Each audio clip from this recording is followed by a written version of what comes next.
Hello everyone, how are you doing? This is MD Tech here for another quick tutorial. In today's tutorial, I'm going to show you guys how to install and set up the Canon PIXMA MP460 printer on your Windows, Mac, or Linux device. So this should hopefully be a pretty straightforward process here, guys. And without further ado, let's go ahead and jump right into it.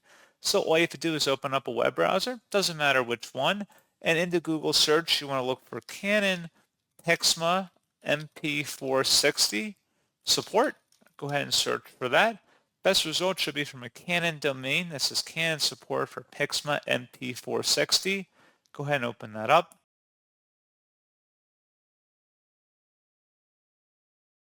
And it should give you a little bit of information about the printer up at the top. There's manuals if you want to review those.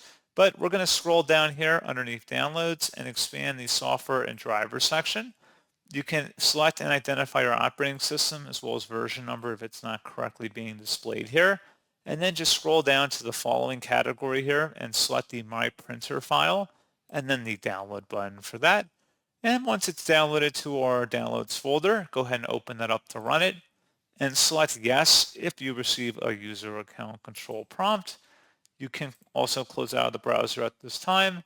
It says, welcome to the Canon My Printer Setup program. This program will install Canon My Printer on your computer.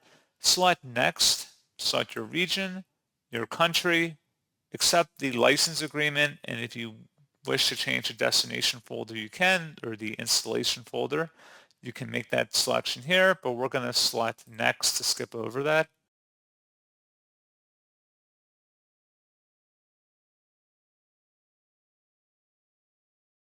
And then once it's done, we can create a shortcut on our desktop if we want. You just keep that check marked and then select complete.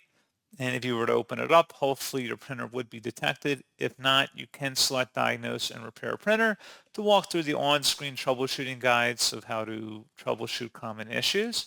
So hopefully this was a pretty straightforward process, guys. And as always, thank you for watching. I do hope that I was able to help you out, and I do look forward to catching you all in the next tutorial. Goodbye.